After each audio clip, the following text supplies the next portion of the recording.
نحمده ونصلي على رسوله الكريم أما بعد فأعوذ بالله من الشيطان الرجيم بسم الله الرحمن الرحيم محمد رسول الله والذين معه أشداء على الكفار رحماء بينهم وقال النبي صلى الله عليه وسلم أصحابك النجوم فبأيهم اقتديتم اهتديتم أو كما قال عليه الصلاة والسلام. نبی کے جسم سے ہو جس کو رشتہ اعلیٰ، نبی کے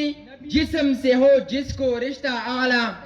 گلاب و عطر سے بہتر ہے وہ پسینہ مجھے، وہ جس کے دل میں نہ ہو ابر و ختم رسل، وہ جس کے دل میں نہ ہو ابر و ختم رسل، تو رکھنا فرض ہے اس بے حیا سے کینہ مجھے. نبی کی شان لکھی عظمت صحابہ لکھوں، نبی کی شان لکھی عظمت صحابہ لکھوں، کہ اس انگوٹھی پہ رکھنا ہے ایک نگینہ مجھے. محترم اساتذہ کرام اور میرے عزیز ساتھیوں، السلام علیکم. مجھے آج جس موضوع پر لب کشائی کرنے کا موقع ملا ہے وہ ہے عظمت صحابہ. سامعین محترم، آپ حضرات بخوبی جانتے ہیں کہ وہ ہستیاں جنہوں نے خاتم الانبیاء، شافع محشر، محمد مصطفیٰ، احمد مجتبی کو ایمان کی حالت میں دیکھا ہو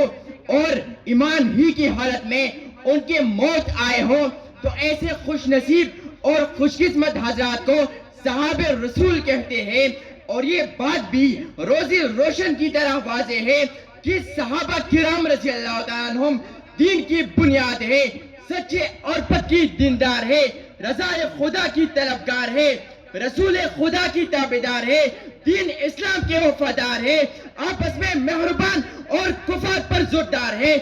اول پلانے والے ہیں. انہوں نے حضور اقدس صلی اللہ علیہ وسلم سے براہ راست بلا واسطہ دین حاصل کیا اور ہم لوگوں تک پہنچایا. یہ وہ مبارک جماعت ہے جس کو رب کائنات نے اپنی نبی پاک صلی اللہ علیہ وسلم کی محبت کے لیے چنا، جو بلا شبہ اس امت کا افضل ترین طبقہ ہے. قلوب ان کے پاک تھے، علم ان کا گہرا تھا، نور وحی سے ان کا وجود منور تھا، جو حقیقت میں عمل قرآن تھے، جذبہ اسلام سے سرشار تھے، ہر لحظہ اور ہر کام سنت نبی صلی اللہ علیہ وسلم پر معمور تھے. ایمان ان کا مضبوط چٹان سے راسخ تھا. یہ وہی مقدس طائفہ ہے جن کے استاد رسول اللہ صلی اللہ علیہ وسلم تھے. ان کا نصاب کتاب اللہ تھا، ان کی دستگاہ بیت اللہ تھی اور ان کا طریقہ سنت نبی اللہ تھا.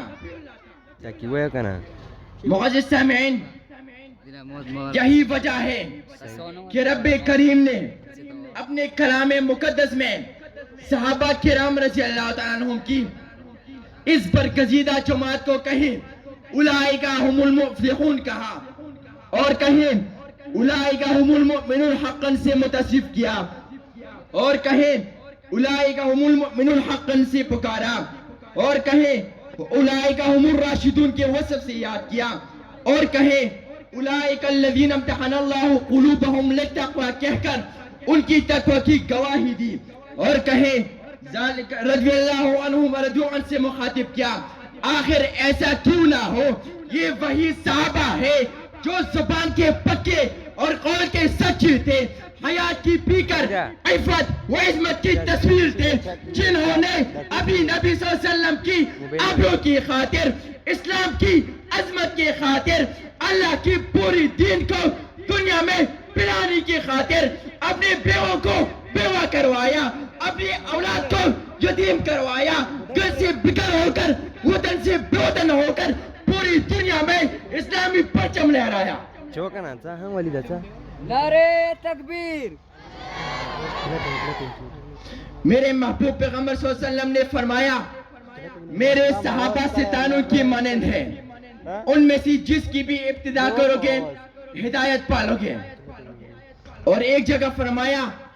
جس نے میرے صحابہ سے محبت رکھی گویا اس نے مجھ سے محبت رکھی، اور جس نے اس سے دشمنی رکھی گویا اس نے مجھ سے دشمنی رکھی. سامعین محترم، سوچئے، غور کیجئے کہ میرے نبی کے ان جانسانوں کو یہ مقام کیسے حاصل ہوا, رضائے خداوندی کے پروانے انہیں کیسی ملی, تو تاریخ کے افراد کو دیکھیے کہ صحابہ کرام رضی اللہ تعالیٰ عنہم نے دین کے لیے کیسی کیسی قربانیاں دی ہے, اس دین کے لیے کیسی کیسی مشقتیں برداشت کی ہے. چنانچہ حضرت بلال حبشی رضی اللہ تعالیٰ عنہ کو گرم ریت پر گھسیٹا گیا, حضرت خباب رضی اللہ تعالیٰ عنہ کو جلدے انگاروں پر لٹایا گیا, حضرت ابوبکر صدیق رضی اللہ تعالیٰ عنہ کو اہل و عیال کو چھوڑنے پر مجبور کر دیا گیا, حضرت سمیہ رضی اللہ تعالیٰ عنہ اور یسیر رضی اللہ تعالیٰ عنہ کو تڑپا تڑپا کر شہید کر دیا گیا. لیکن ناممکن ہے ان کے ایمان میں کوئی فرق آئے, بلکہ اس سے ان کا ایمان اور بڑھتا گیا, اللہ کی سرزمین میں اللہ کا نظام نافذ ہوتا گیا. انہیں صحابہ کی بدولت اطراف عالم میں نور ایمان کی زباجی ہوتی گئی. سامعین محترم, بلکہ میں تو کہتا ہوں کہ سارے قرآن کا نچوڑ صحابہ ہے,